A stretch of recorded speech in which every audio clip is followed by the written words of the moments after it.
What's good, guys? Fantasy Joe back here with Week 3 Waiver Wire, bright and early in the AM as always. If you guys are new to the channel, make sure you hit that subscribe button. I post Waiver Wire every single week. We post buy low, sell highs, weekly rankings, all the fantasy football content you need, the edge to bring home that fantasy football championship this season that your league mates don't have. So hit that subscribe button, stay tuned, bring home that championship this year. If you guys have any questions or comments, start sit questions, trade advice, whatever it may be, put them in the comment section down below. I'll respond to every single comment. Let's dive into our first waiver wire ad. At the quarterback position, Daniel Jones is the guy I'm going after. He's got a rushing touchdown in each game so far. He's averaged close to 300 yards passing so far this season. Watching him, he's got a lot of time to throw in this offense. Denver is a great defense. Made him look foolish. Balled for fantasy. Very impressed by him. Good weapons in the passing game with Pittman, Downs, Warren. But yeah, he's in a good situation. He is the guy I'll be going after. If he's not out there, you got to scramble a little bit more. You're going to have to reach for maybe a Matthew Stafford. Michael Penix is another option out there as well. Let's take a look at his game logs here recently. Yeah, 5.3 against Minnesota, not what you're hoping for, but they won and they played Carolina, so I think there's a decent chance. I expect them to run the ball a lot. Not a ton at the quarterback position, but if you need a quarterback, Daniel Jones will likely out there for you, so not much worries there. At running back, okay, if Cam Scatterbo's out in their league, he is a must-add. He's rostered in the vast majority of leagues, I believe. Let's see what it says. 71, yeah, good. Okay, perfect. Okay, but my top add at the running back, Tyler Algier is a name to definitely add. He had 17 touches this last week. Let me see. Let me take a look at Tyler. He's owned, let me make sure I'm not messing up, 16 carries this last week, caught a ball, but 76 yards on the ground involved. Another guy to add out there is Tuten. Played about 25% of the snaps last week, but that's up a bunch from the first week. They traded, obviously, Tank Bigsby. 8 for 42 on the ground. That's a good yards per carry. 2 for 32 and a touchdown through the air. So productive, and he's getting more involved. We've seen some weaknesses from Travis Etienne before, especially from the efficiency category. So the fact that he is involved right off the bat greatly increases, my shares that I'm probably going to have of him.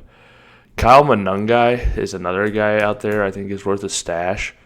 Reason being, we've just seen Swift kind of struggle with this offense. Ben Johnson not really want to give it all to him. He's got more and more involved each week, and he's only a rookie. But I think he's got a chance to be the goal line back on that offense, which obviously would be a massive advantage for him. And he's a guy that's out there on waivers. At the running back position, you kind of got to scramble and reach for guys. Jerry McNichols, another guy you could add. Excuse me. If you're in a deeper league. Rachaad White, again, I think he's going to be owned in most leagues. He's not. If Rachaad White's out there in the league, I would add him as well. I would probably go, let's see this week. I would go Tuten, Algier, White. And you could kind of flip. If you're in a PPR, I'd take White over Algier. Rachaad White was our RB24 last year, so pretty good outlook for him for the upcoming season based on where he was last year. Okay, so my top ads at wide receiver, it is Troy Franklin. He's my top ad. Outsnapped Cortland Sutton this last week, 15 targets over the course of the season, involved each and every week. Going back to the college connection with him and Bo Nix, but I think he is a guy I'm going after, worth an ad for sure. Alec Alaminaminor, I probably butchered his name. Alec Ayaminor. But another guy, just getting targets. He's got 13 on the season, 7, 6, turned one of them into a touchdown this last week. I would definitely add Franklin above him personally, but they're fairly close and solid ads, both of them. And then the other guys that would go out there. Wandale, worth an ad as well. His role in the offense. He had 141 targets this last year. He's got 18 this year, so another guy that I would go out there and grab if he's available. Cedric Tillman, if he's available, definitely an ad as well. But those are some names for you. Franklin, I would go first. Then I'm probably grabbing Wandale, Tillman, and then Ayamanor. Okay, and moving on to the tight end position, there are still some good players out there. If Juwan Johnson's available in your league, he's an absolute must-own. He's owned in about half of leagues, but he should be good rest of the season at the tight end position. Harold Fanin Jr., if he's available in your leagues, he is worth an add.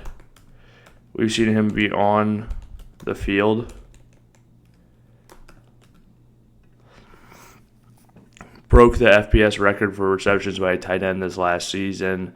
5 for 5 this last week, 48 yards. Even more involved the week before. They played Green Bay, and they should have to throw the ball to keep up in that one.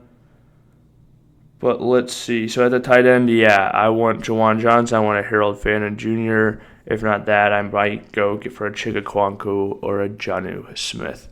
And then on defense, if the Packers D is out there this week, you want to add them. They should be a really strong play against the Cleveland Browns.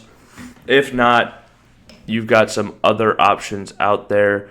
Bengals defense does play Carson Wentz, so you could go for the upside there, although we've seen quarterbacks be good in that offense before. Falcons defense against Carolina I like, as well as Buccaneers against the Jets. Buccaneers against the Jets is a really strong play with what we've seen from their offense.